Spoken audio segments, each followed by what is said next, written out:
레코딩 나오지? 할렐루야. 오늘 사도신경 지난번에 이어서 우리 사도신경 한 번 더 하고 합시다.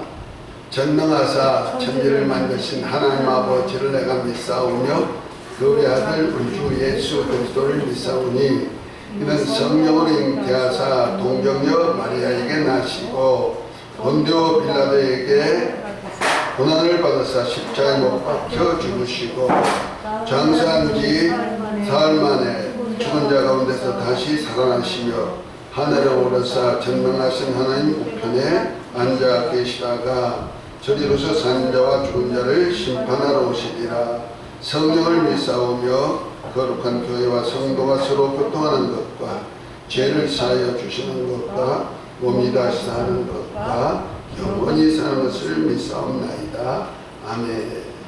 우리가 이 사도신경을 보통 모일 때 우리 교회들이 초신자를 비롯해서 기신자들이 신앙 고백으로 자주 합니다. 우리가 믿음은 들음에서 나며 들음은 그리스도의 말씀으로 인함이라 했는데 우리가 믿음이 있으려면 자꾸 들어야 되는데 성경 전체 말씀은 다 예수님에 대한 말씀이니까 성경 전체는 다 알면 참 좋죠.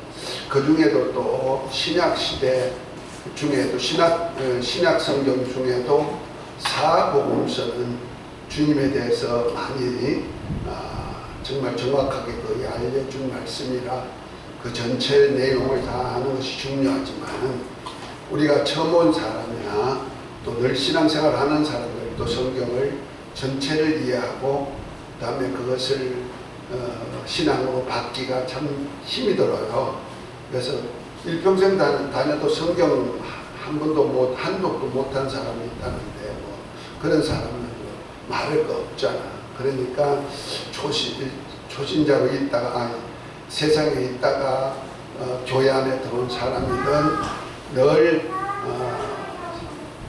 교회 안에서 신앙생활을 하는 사람이든 그 짤막하게 삼위 하나님과 그 다음에 예수 그리스도를 통한 그 구속의 은혜와 그 다음에 또 성령으로 인해서 우리가 믿음을 가지고 신앙생활 할 때 어떤 신앙생활을 해야 되는가, 또 교회와 우리 신앙관계 이런 것들을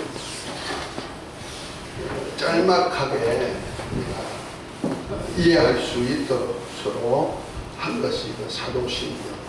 원래는 니케아 신조에서 니케아 콘스탄티노폴리스 신조에서 이렇게 또 요약해가지고 한 것이다 하는 점에서 우리가 좀 이해했으면 좋겠습니다.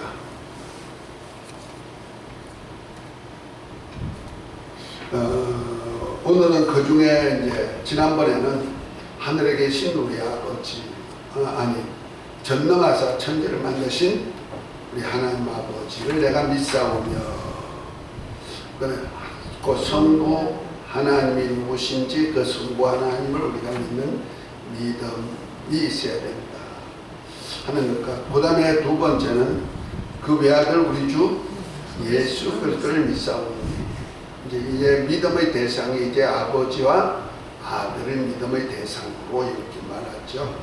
그래서 요한복음 14장 1절에도 보면은 예수님께서 우리에게 뭐라고 말씀하냐면 너희가 하나님을 믿으니 또 나를 믿어라. 그러니까 하나님 아버지를 믿고 또 예수 그리스도를 믿는 믿음이 있어야 될 것을 말씀하고 있어요. 그래서 지난번에는 2번까지 했죠. 오늘은 이는 그 외아들 우리 주 예수 그리스도를 믿사오니 하는데 그 예수님이 누구냐? 이는 성령으로 잉태하사 동정녀 마리아에게 나시고 이렇게 했어요. 거기에 보면은 이 부분에는 저는 신조가 동정녀 마리아에 대한 부분을 로마 가톨릭적으로 변질시켰다고 르크만은 비판합니다. 즉 로마 가톨릭이 마리아 숭배를 강조하기 위해서 특정한 마리아를 지명하듯이 관사를 사용해 더 비긴 메리라고 표현했다는 것입니다. 그래서 성경적인 마리아에 대한 고백이 그러면 비긴 메리라고 표현해야 한다는 겁니다. 더가 아니고 어라 표현, 단수를 해야 되는데 그라고 지칭했다 이런 얘기죠. 이 지적은 영어의 관사에 대한 오해에서 생각됩니다. 물론 성경에는 예수님의 탄생을 일방적으로 상세하게 설명하기 위해서 때로는 비교인 메리라고 라는 표현을 사용합니다. 하지만 마리아 동정녀성을 강조하기 위해서 신학적으로 표현할 때는 더 비교인 메리라고 즐겨 사용해 왔습니다. 어와 더의 차이는 신학적 차이라기보다는 영어권의 예수님 탄생에 대한 설명 방식의 특징을 구분한 것뿐입니다. 더라 썼느냐 어를 썼느냐 곧 그가란 뜻이냐 아니면 개인 마리아 개인으로 썼느냐 달라서 달라졌다는 거죠. 그에 대해서 이제 잘못됐다. 로마 가톨릭에서 마리아란 한 사람, 한 사람을 숭배하기 위한 단어로 썼다. 가톨릭에서는 마리아 숭배 사상이 지금 있어요. 그리고 마리아 어머니 사상도 있고요. 그런 것들이 있기 때문에 동정녀 마리아에게 나시고 했을 때 그 동정녀 마리아가 표현이 잘못됐다는 거죠. 우리가 알아야 될 것이 예수님 탄생할 때 마리아는 아직까지 처녀를 갖다 동정녀라고 그러죠. 처녀가 아기를 가졌다는 거예요.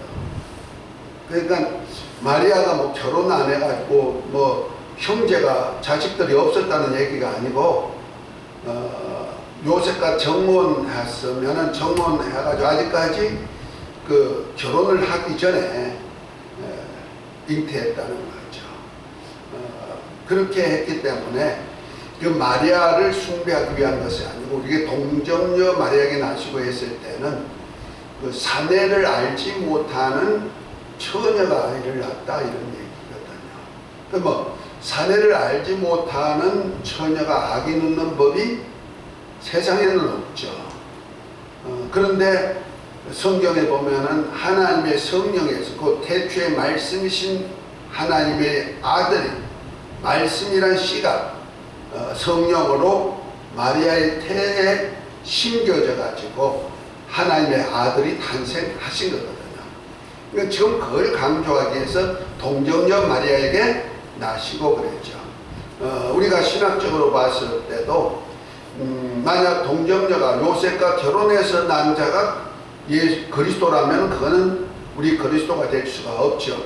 왜냐하면 아담 이후의 모든 사람이 죄인이 되었기 때문에 그렇습니다.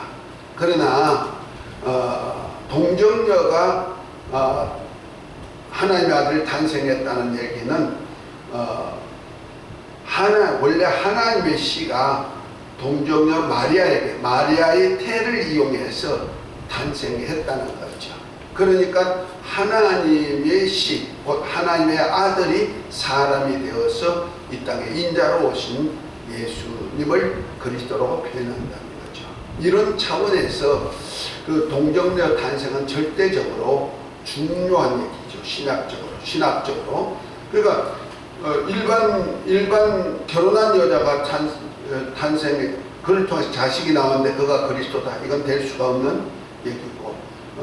그래서 마태복음 1장 1절부터 그 23절까지 나오는 얘기는 굉장히 중요한 얘기인데 아브라함과 다윗의 자손 예수 그리스도의 세계를 하면서 남자 씨를 쭉 하다가 마지막에 보면은 마리아에게서 그리스도라는 예수가 나시니라 하면서 예수 그리스도의 나심에 대해서 선지자 예언을 들어서 이사야서 14장의 예언을 들어가지고 보라 처녀가 아들 낳으리니 그 이름을 임마누엘이라 하리라 하면서 그 예언에 따라 오신 분, 그 처녀를 통해서 오신 분이다 하는 것을 말하고 있죠.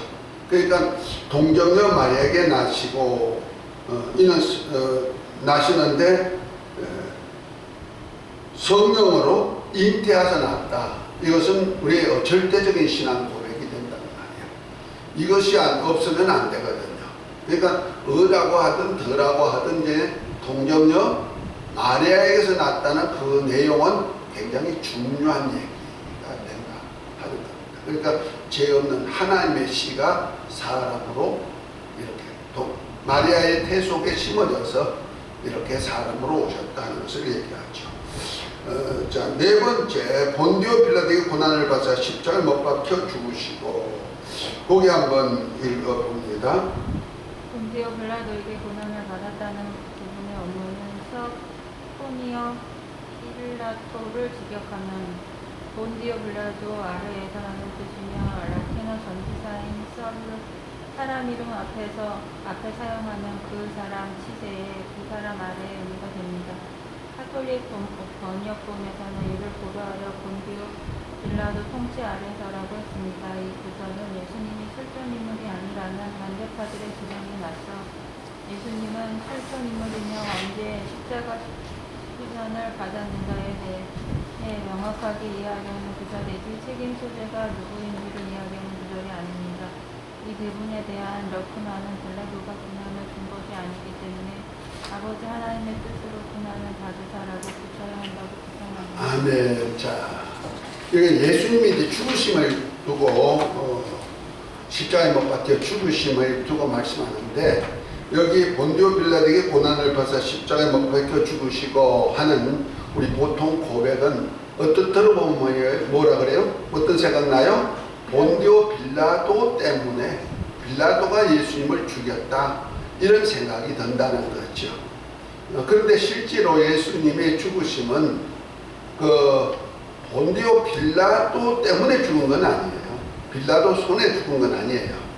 빌라도는 예수님이 죄 없으시다고 그 유대인들에게 3번이나 죄 없으신 분이니까 내가 놓아주겠다, 이렇게까지 했단 말이야. 그러면 빌라도가 예수님을 죽일 이유는 없죠. 죄인으로 죽이진 않는다는 거죠. 그럼 어떻게 죽어야 되느냐? 예수님의 죽으심은 원래 아버지 계명이었다는 거죠. 요한복음 10장 17절부터 보면은, 나는 아버지께서 나를 사랑하신 것은 나는 죽을 계명과 다시 살 계명을 아버지로부터 얻었는데 나는 살기 위해서 죽으러 간다, 이렇게 말씀하고 있거든요. 그러니까 예수님의 죽으심은 어떤 본디오 빌라도가 죽인 것도 아니고 하나님 아버지께서 죽을 계명과 다시 살 계명을 주었기 때문에 예수님 자신이 살기 위해서 예수님이 죽으셨다, 이렇게도 얘기할 수가 있죠. 또 어떤 면에는 우리 인간의 죄를 대속제물로 죽으시게 되기 때문에 인간의 죄 때문에 죽었어, 이렇게도 얘기해야 되는데, 본디오 빌라도에게 고난을 받아 십자가에 못 박혀 죽으셨다, 이 얘기를 하니까 어떤 빌라도가 능력이 있어 실력이 있어서 죽였다고 생각하는 그런 경향이 있단 말이에요. 그래서 요한복음에 보면은 여기에 대해서 얘기를 참 잘 하고 있는데, 빌라도가 예수님을 죽이려 할 때 뭐랍니까? 빌라도가 예수님, 그래 나는 죽일 권세도 있고 살릴 권세도 있다 하니까, 그럼 네가 그런 권세에 있어 한 거 아니야? 하나님이 허락지 않으면 그 권세를 할 수 없다고 그러죠. 자, 이런 차원에서 예수님이 본디오 빌라도에게 죽었다 하니까 사람들이 의심을 많이 하죠. 말이 안 된다, 이렇게 말합니다. 그러면 예수님이 하나님의 아들인데 빌라도보다 능력이 없단 말이냐, 이런 내용이 되기 때문에 그러는데, 실제는 우리 주님이 죽으신 장면을 보면요, 그 겟세마네 동산에서 땀방울이 핏방울이 될 정도로 기도했는데, 기도한 3번의 기도가 뭐냐? 나의 원대로 마옵시고 아버지 원대로 되기를 원합니다 했단 말이야. 그 기도가 바로 아버지는 예수 그리스도가 죽으시고 사흘 만에 부활하시는 것이 아버지의 원이거든요. 그러니까 그 원대로 되기를 원합니다. 왜 안 죽고도 될 수 있지 않느냐? 안 된다는 거죠. 죽어야 되는 건 사실이에요. 그런데 예수님이 죽으시는 데는 두 가지 목적이 있어요. 하나는 자기 백성을 죄에서 구원하시기 위한 목적이 있죠. 그래서 예수님을 표현할 때 세상 죄를 지고 가는 하나님의 어린 양이다 그랬어요. 그러니까 대속 제물로서 백성의 죄를 대속하고 죽음을 대신 죽어줘야 된다는 거죠. 초림주 예수님의 죽으심의 목적이 그거죠. 그래서 하나님의 백성들의 죄를 담당하고 죽으셔야 되니까 정죄 받아야 되는 거예요. 그래서 예수님이 들리신 곳이, 잡혀서 들리신 곳이 첫 번째가 어디요? 가야바 대제사장의 뜰에 서가지고 대제사장들로부터 예수님이 하나님의 아들인데 영광의 보좌에 앉을 자고 다시 오실 자인데 그렇게 말했더니 저 참남하다 하면서 스스로 사람이 돼가지고 하나님이라고 했다는 그 참남죄에 의해서 죽여야 된다 이렇게 말했죠. 이것은 바로 인간이 자기 스스로가 하나님이 되려고 해서 선악과를 먹었단 말이야. 그것이 바로 우리 인간이거든요. 그래서 인간은 다 스스로 살라, 내가 다 하나님 되려고. 그래서 자기가 다 하나님처럼 되는 거예요. 마귀처럼 되라는 거 아니야. 마귀처럼 된다는 것이 아니라 마귀가 자기도 하나님처럼 되려고 했듯이 너희도 모두가 다 하나님처럼 되는 거야. 이것이 하와를 유혹한 거거든요. 선악과 먹으면 너도 하나님처럼 돼요. 그래서 우리 죄가 다 뭔데? 자기 스스로가 살려고 하는 하나님처럼 되려는 죄거든요. 그 죄에 대해서 정죄받아가지고 죄값으로 대신 죽어줘야 되니까 빌라도 법정에 가야바 대제사장, 법을 통치하는 대제사장 앞에 서가지고 정죄받아야 되고 대신에 자기 백성의 죄를, 그런 죄, 자기 스스로가 하나님 되려고 했던 그 죄를 대속하기 위해서 대신 죽어줘야 되고, 그 다음에 그로 말미암아 백성을 용서받게 만드는 그리스도의 사역을 해야 된다. 또 하나는 범죄한 그 마귀, 곧 인간 스스로가 살 수 있는 하나님이 되라고 살 수 있다고 말하고 유혹했던 옛뱀 마귀를 멸하는 일도 해야 되는 겁니다. 그 마귀가 아담을 유혹해가지고 세상 임금이 됐잖아요. 원래 이 땅의 것은 아담이 왕인데 그 아담을 유혹해가지고 선악과를 먹음으로 인해가지고 결과에 가서 아담에게 있는 세상 권세, 세상 임금 자리가 마귀에게 넘어가서 마귀가 세상 임금이 돼 있잖아요. 그러면 세상 임금을 멸하러 온 주님을 보여줘야 되거든요. 세상 임금 마귀를 멸하려고 여자의 후손을 오셨으니까. 그러니까 마귀를 멸하기 위하여서는 반드시 누구 앞에 서야 되나 하면은 빌라도 앞에 서야 되는 거예요. 왜냐하면 빌라도가 그 당시 유대인의 통도, 가야바는 로마 황제인데 그 유대인, 하나님의 백성인 유대인을 관리할 수 있는 자가 바로 빌라도 총독이었다는 말이에요. 그래서 빌라도 총독이 예수님께 묻는 거죠. 네가 왕이냐? 내가 왕이다. 그럼 너 나라가 어디 있느냐? 내 나라는 이 세상에 속한 것이 아니다. 그럼 너가 왕이 아니잖아요. 아니, 나는 왕이다 하면서 자신이 왕인 것을 얘기하죠.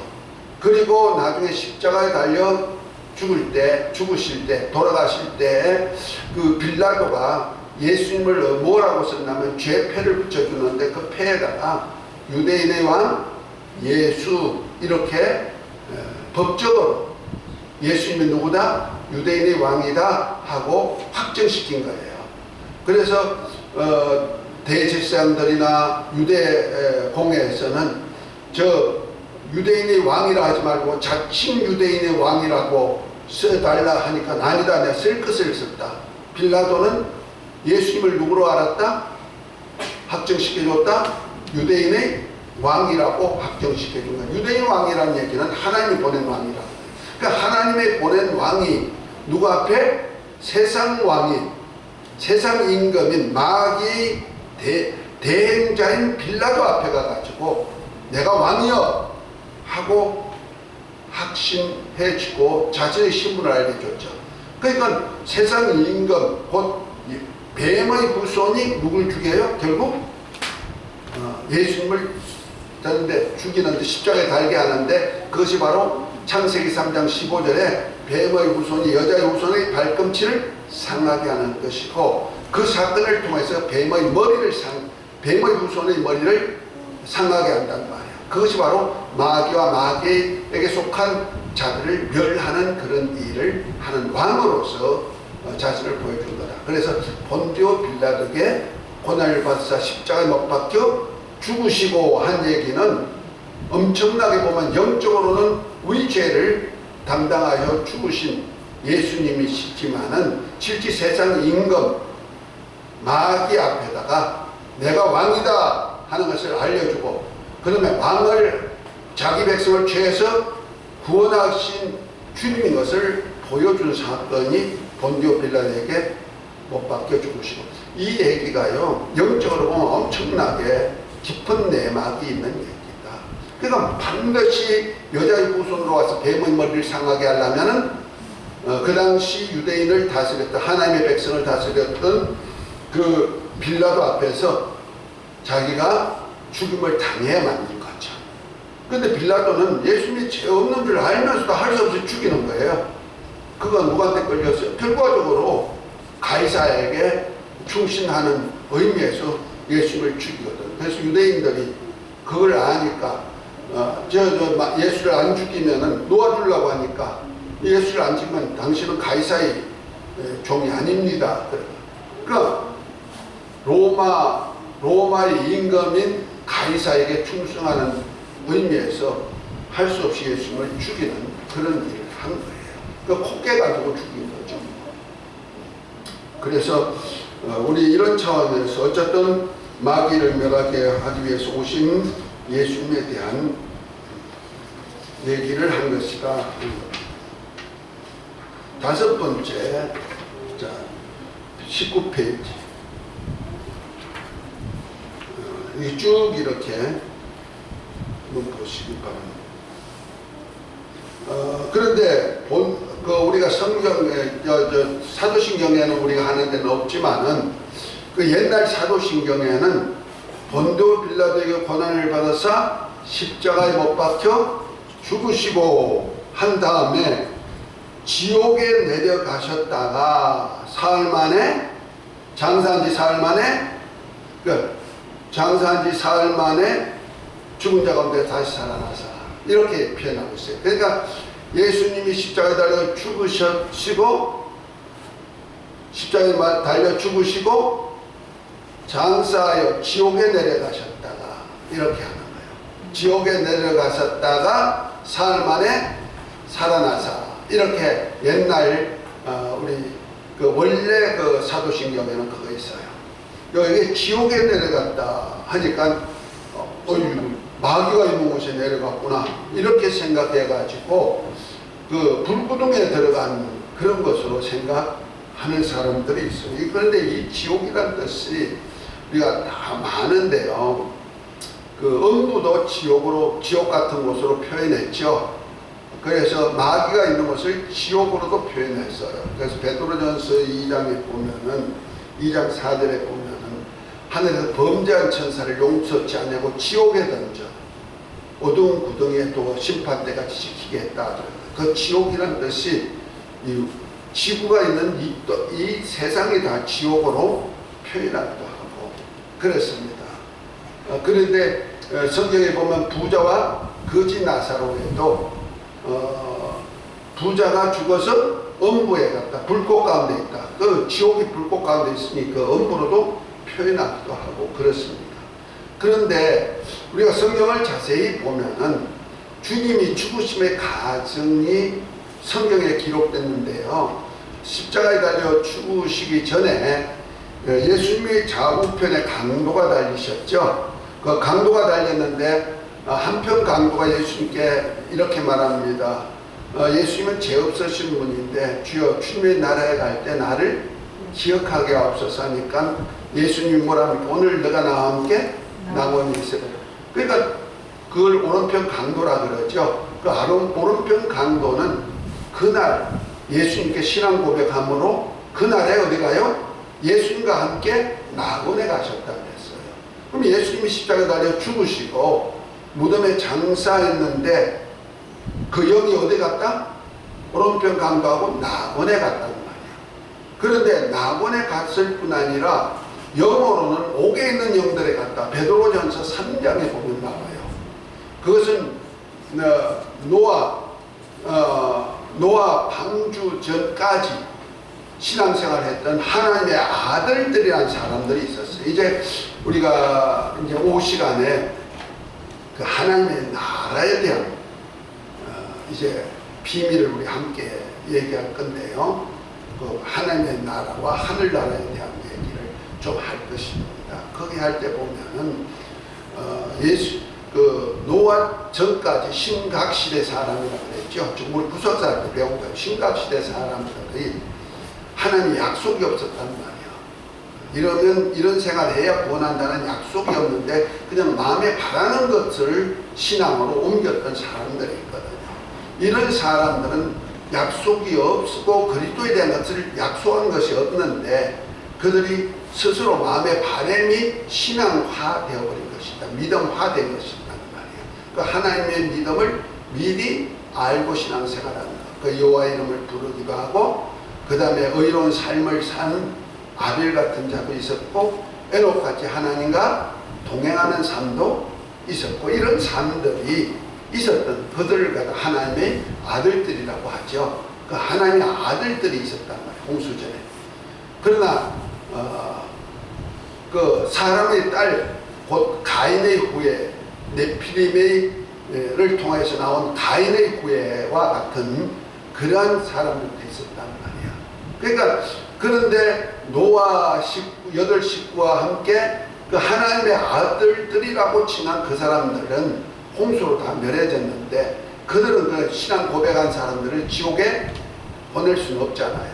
그들을 따로 둔 것이 어디냐면 영어로 옥에 있는 영들, 그 영을 가둬놓은 감옥이 있단 말이에요. 이것이 낙원과 같은 위치는 아니고 제가 볼 때는 낙원 아닌 다른 어떤 감옥인데 그것을 엄부라 말하지 않았나. 영옥이라고 하니까 무적행이 있듯이 무적행이란 웅덩이 깊은 감옥이 있듯이 어떤 노아의 날 방주 예배할 동안에 하나님이 그 영혼들, 하나님의 아들들이 된 영혼들을 가둬놓은 감옥이다.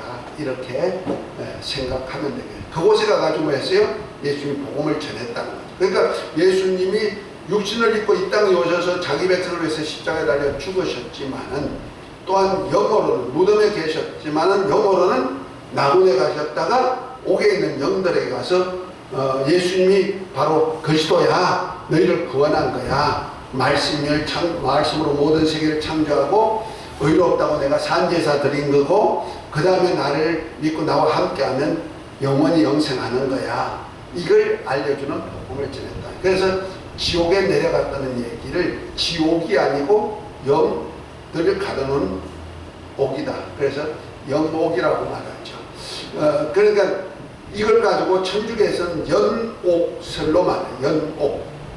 그러니까 연옥과 영옥은 달라요. 연옥은 뭐냐? 그 천국에 가기까지 사람들이 신자들이 죄를 조금 덜 지으면은 덜 지고 착한 일을 한 사람들은 거기서 좀 정화돼 가지고 천국에 갈 수 있도록 만드는 코스로 말하기도 하고 연옥 아닌 림보라는 것도 있어요. 림보라는 것이 뭐냐면은 어린아이들은 태어나가지고 죽는 아이들이 있잖아요. 그럼 어린아이들이 죄를 짓는 것도 아닌데 저 아이들은 어디 갈까? 죄 없이 착한 아이들이 다 죽었는데 그래서 그 어린아이들도 구원하는 방법으로 어른이 신자가 신앙생활을 하다가 죄 있는 것을 다 씻지 못하면은 연옥에 가가지고 죄를 씻어가지고 정하여서 하늘나라 가듯이 그러면 어린아이들은 어떻게 하나 림보라는 것이 있어요. 림보에 가가지고 거기서 복음을 듣고 천국에 갈 수 있도록 길을 열었다. 그래서 가톨릭에는 림보, 어린 아이들을 좀 믿게 해가지고 가게 하는 그런 장소와, 그 다음에 신자들 중에도 해결을 온전히 이룬 고해 성사를 통해서 해결을 온전히 이루지 못하는 자들이 영원히 나중에 거기 가서 정화를 해가지고 가는 곳으로 이렇게 얘기를 했단 말이에요. 그래서 지옥에 내려가서 하니까 가톨릭에서 말하는 연옥설과 똑같은 것이 아니냐 이렇게 해가지고 이걸 교회에서 뺀 거예요. 실제는 예수님이 영어로 옥에 있는 영들에게 가서 복음을 전한 그 말씀을 넣었던 거예요. 초대교회는. 그런데 그것을 이제 중세교회에 넘어가면서 이해가 되지 아니었다. 그런데 그것을 표현할 때 영옥에 가서 하지 않고 지옥에 가서 하니까 이거 마귀가 있는 곳에 갔구나 이렇게 오해했다는 거다 하는 얘기. 그 다음에 20페이지 6번에 하늘에 오르사 전능하신 하나님 우편에 계시다가 이렇게 얘기했는데, 원문에는 이 부분이 전능하신 아버지 하나님이라고 되어 있기 때문에 아버지를 넣어야 한다고 리커만은 말했다. 어쨌든 벌써 여기서는 아버지를 구태 안 넣어도 되지 않는 것이 첫 번째가 뭐냐, 전능하사 천지를 만드신 하나님 아버지를 내가 믿사오며 하고 했는데, 그 아버지가 계시는 곳이 하늘나라잖아요. 그 하늘나라에 오르사 했더니 아버지 나라에 오르다 이렇게 표현할 필요는 없다는 거죠. 그런 차원에서 얘기하면 되고요. 자, 또 넘어갑니다. 오늘 다 하려니까 좀 그러네요. 21페이지 7번 저리로서 산 자와 죽은 자를 심판하고 있어요. 그냥 지금 하나님 보좌 우편에 앉아 계시다가 이제 원수를 다 멸하고 나라를 아버지께 바치기 위하여서 이제 지금까지 왕노릇하고 계시는데, 그분이 뭐하러 오신다? 산자와 죽은 자를 이제 심판하러 재림하실 것을 얘기하죠. 거기 한번 읽어봅니다. 저리로서는 의미가 불분명하기 때문에 그곳으로부터라고 고쳐야 한다고 합니다. 그러나 이것은 번역의 차이일 뿐 신학적인 의미는 없습니다. 저리로는 고어적인 번역일 뿐입니다. 오히려 그곳으로부터라고 번역해도 예수님의 승천에 대한 신학적 의미를 파악하지 못하면 무용지물입니다. 두 표현 다 신학적 의미를 바르게 설명해주지 않고 단지 표현적으로만 이해하면 문제가 됩니다. 네, 자꾸 언어 가지고 많이들 따져요. 저리로서 하면은 그것으로부터 맞는 얘기죠. 저리로부터 저쪽에서부터. 저쪽이 어디야? 하늘나라 우편에, 하나님 보좌 우편에 계신 그곳에서부터 하는 뜻이거든요. 이제 용어 하나하나 가지고 많이들 싸워요. 신학적으로. 어쨌든 예수님은 그 하나님 보좌 우편에 계시다가 그곳에서 원수를 다 멸하기까지 왕노릇 하시다가 원수를 말하고 난 다음에는 거기서부터 오신다는 거죠. 그러니까 그 사이, 중간 사이, 오르고 이 땅에 오실 사이가 관계가 있는데 산자와 죽은 자가 생긴다는 거죠. 그들을 심판하러 오시는 분이 누구다? 예수님이다. 그 재림주 예수님은 산자와 죽은 자를 심판하러 이 땅에 오시는 거예요. 그 산자는 멸하시고, 산자는 주님 나라에 데려가시고, 죽은 자는 멸하는 사역을 하죠. 다음에 8번째 21번 성령을 믿사오며. 왜 성령을 믿사오며 넣었을까? 그 삼위 하나님 중에 성부와 성자는 믿음의 대상으로 말씀하고 있거든요. 그러니까 하나님을 믿으니 또 나를 믿어라 했듯이, 또 요한복음 17장 3절에 보면 영생은 유일하신 참 하나님과 그가 보내신 자 예수 그리스도를 아는 것이다 했으니까, 주님도 하나님 아버지와 자기에 대해서는 얘기했는데 성령에 대해서는 하나님으로 표현 안 했단 말이에요. 믿음의 대상으로 보지 않았거든요. 말씀 안 하니까 사람들은 성령을 어떤 바람이다, 어떤 기운이다 이렇게 생각하고, 어떤 세상의 영, 어떤 하나님의 영은 영인데 어떤 인격체가 아니고 어떤 감정적으로 생각한단 말이에요. 그리고 그 하나님이 보낸 영에 대해서 신뢰성을 갖지 못하기 때문에 그 여기서 성령을 믿사오며 하고 했을 때 이 성령이 하나님의 영인 것을 믿사오며 하는 뜻으로도 표현된다. 그러면 아버지를 믿고 아들을 믿었으면 성령도 하나님, 동일한 하나님이시기 때문에 믿음의 대상인데, 이 성령이 하시는 일은 뭐냐? 우리를 도우러 오신 영이고, 도우러 오신 하나님, 우리를 도우러 오신 하나님이란 말이야.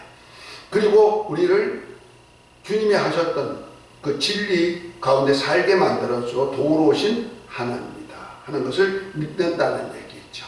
우리가 성령이 하나님 것을 믿지 않는다면은 성경을 안 믿는 것과 똑같은 거예요. 왜? 성경은 성령의 감동을 입은 사람들이 하나님께 받아서 기록했단 말이야. 그러면 성령께서 사람들로 감동해서 기록한 성경이 다 실제로 우리 믿음의 대상이 된다면은 그걸 말씀하신 하나님이 누구다? 성령이시라는 거죠.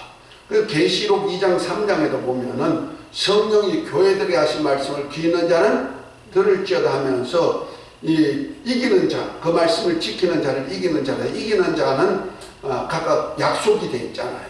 아버지 집에 들어간부터 하나님의 보좌, 지금 앉은 보좌에 앉는 것까지 약속이 되어 있는데, 이 성령이 교회에 하신 말씀을 성령이 곧 하나님이시기 때문에 주님의 말씀과 동격으로 얘기하고 있다는 거죠.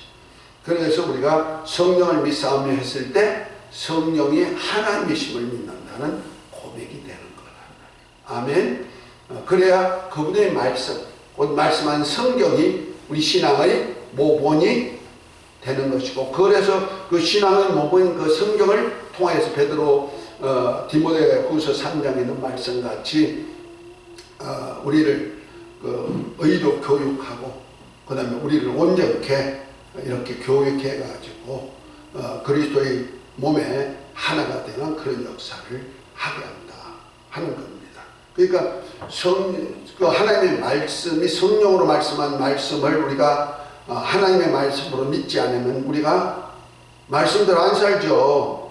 안 사니까 결과 가서 하나님 무시하는 꼴이 되어버리고 만다는 거죠. 그러니까 성령을 하나님으로 믿어라. 성령을 믿사오면 얘기하면 성령이 하나님을 심을 믿는다는 얘기죠. 아멘.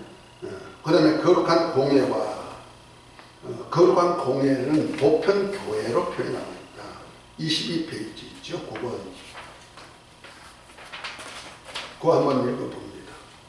사도신경 라틴 원문에 보면 거룩한 보편교회라는 말이 있습니다. 이는 온 교회가 성령께서 계신 거룩한 교회여 하나님의 나라가 오게 될 때까지 모든 사람에게 열린 보편교회임을 말해줍니다. 그러나 사도신경은 거룩한 보편교회를 개신교회에서는 거룩한 공회 또는 거룩한 공교회라고 번역하며 대한성공회에는 거룩한 보편교회, 천주교는 거룩하고 보편된 교회로 번역하고 있습니다. 피터 러크만은 사도신조를 비판하는 내용 중 가장 비중이 큰 부분은 로마 카톨릭 교회를 연상케 하는 공회에 대한 지적입니다. 곧 원문에 있는 거룩한 교회로 되어 있는데 로마 카톨릭에 의해서 공회 영토로 변질되어 로마 카톨릭 교회가 성도와 교통하는 고객처럼 되었다는 것입니다. 네, 자 여기는 원래 거룩한 교회는 더 홀리 처치 이렇게 해야 되죠. 교회. 우리가 그래서 우리 교회는 사도신경 할 때 거룩한 공회화하지 않고 거룩한 교회화하는 이유가 여기 있는 거예요. 공회라고 했을 때 이 공회를 카톨리쿰 이렇게 했어요. 카톨리쿰 하니까 카톨릭 교회다. 지금 말하면 천주교회가 거룩한 공회와 성도가 서로 교통하는 것과 하니까 천주교회와 그만 교회고 그것이 성도와 교통하는 것이다. 이렇게 오해할 수가 있어서 전부 다 카톨리쿰 하니까 카톨릭 교회다 이렇게 말하는 경우가 있단 말이에요. 실제는 카톨릭 교회라고 표현한 그것이 바로 교회 중에도 그 교회 안에서 서로 이렇게 의논했던, 지금 말하면 사경회라든지 재직회라든지 이런 어떤 믿음의 사람들이 모여서 서로 의논하고 교회를 어떻게 이루어갈까 이런 회의를 갖다가 바로 교회라고 표현할 때 거룩한 교회 곧 카톨리쿰 했단 말이야. 공회라고 표현했다는 거죠. 그 교회 전체를 갖다가 바로 표현하는 얘기다 하는 겁니다. 자, 좀 이렇게 좀 여러분들이 나중에 다 읽어보세요. 10번째, 성도가 서로 교통하는 것이다. 교회와 성도는 언제나 하나가 돼야 된다는 거죠. 한 몸이 돼야 된다는 거죠. 이 교통이 없으면 안 되는 거예요. 이해가 됐죠? 그러니까 가톨릭 교회, 곧 천주교회와 교통한다는 것이 아니고 교회 회원들과 함께 교통하는 사람이 돼야 된다. 교제가 있어야 된다 이런 얘기죠. 교회는 절대 교제가 없으면 안 돼요. 그러니까 나중에 이제 우리가 하나님의 나라에 대한 얘기를 할 텐데 나라에서는 교제가 친교가 없으면 나라가 아니에요. 나라가 될 수가 없어요. 근데 친교 없는 것은 뭐냐? 친교 없으면 그 교회는 안식이 없는 교회는 친교가 없어요. 안식이 있는 교회는 곧 평화가 있는 교회, 안식이 있는 교회는 반드시 친교가 되지만 안식이 없는 교회는 친교가 없다. 그 사단적인 교회는 바로 그런 교회가 되는 거예요.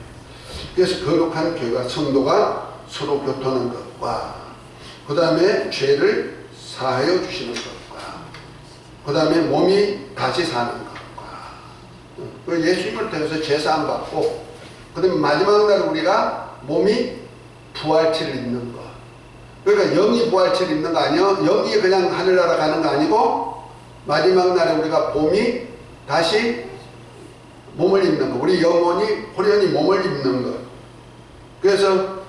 그래서 죄를 사하여 주시는 것과 몸이 다시 사는 것과 우리 신앙 고백의 절제적입니다. 그 우리 소망은요.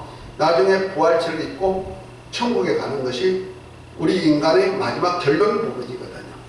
그건 예수님께서 이 땅에 오셔서 그걸 보여주셨잖아요.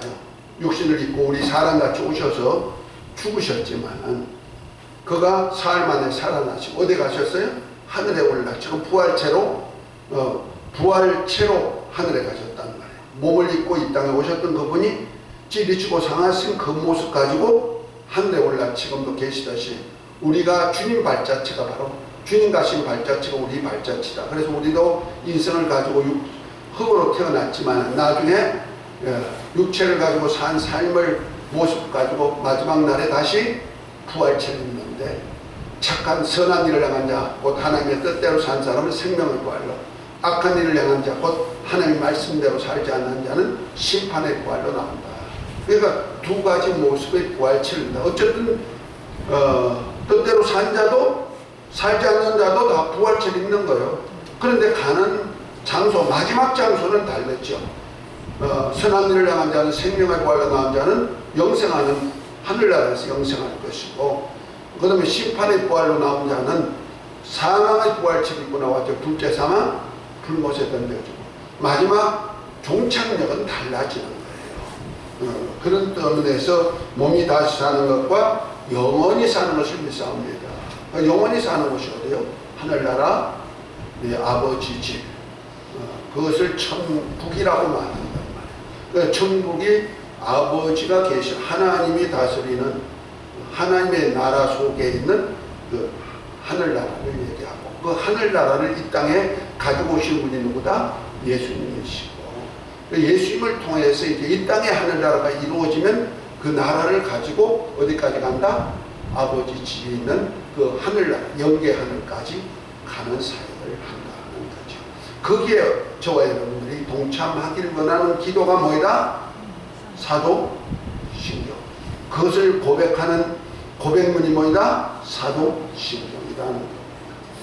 자, 오늘은 여기까지 해서 한 시간을 더 해야 되는데 이제 할 일이 또 금년 2022년도에 할 일이 또 있기 때문에 배워야 될 일이 있고 또 우리 교회를 통해서 해야 되기 때문에 원래는 2021년도까지 마무리를 하려고 했던 건데 제가 덕적도에 가서 배가 배편이 닿지 않아가지고 풍랑 때문에 배편이 닿지 않아가지고 2번 내가 주일 순서를 그쪽에서만 했어요. 그러다 보니까 성경과 빠지다 보니까 이렇게 빠져버리고 착오가 생긴 거예요. 어쨌든 주기도문하고 사도신경 금년에는 우리 신앙생활에 기초가 되는 것을 다 했습니다. 아멘. 이제부터는 금년부터는 하나님의 나라에 대한 이제 지금까지는 구속사적인 섭리 속에서의 복음에 대한 얘기를 했다면 이제부터는 하나님의 나라에 대한 복음을 금년부터는 할 것입니다. 할렐루야. 그래서 기도해 주시고 제가 책을 완성한 건 아니에요. 완성한 건 아니고 다만 아웃라인만 잡아놓고 일부만 지금 내가 써놓고 있는데요. 이것이 점점 해서 성경 66권이 다 우리에게 이제 하나님의 나라에 대한 역사에 다 이렇게 순서대로 나올 거예요. 여러분들이 기대하시고 기도하시면서 정말 내가 이제부터 성경에서 말하는 하나님의 뜻이 무엇인지를 잘 발견하고 신앙생활 성공하시기 바랍니다. 그런데 우리가 그 성공하려면 먼저 신앙의 기초는 단단히 되어야 되는데 그것이 바로 사도신경이고 신앙 고백을 하는 사도신경이고 그 다음에 내 삶의 기초는 주기도문이고 아멘. 그런 차원에서 우리 신앙생활 성공하시길 예수의 이름으로 축복합니다. 아멘.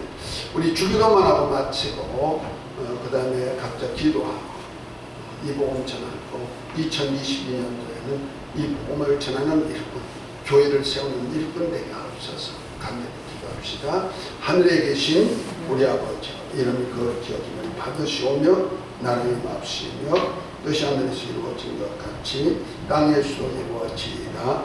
오늘날 우리에게 일용할 양식을 주옵시고 우리가 우리에게 죄 있는 자를 사하여 준 것 같이 우리 죄를 사하여 주옵시고 우리를 시험에 들게 하지 마옵시고 다만 하게 수고없어서 나라와 근세와 영광이 아버지께 영원히 싸움나이다. 아멘. 우리 예수님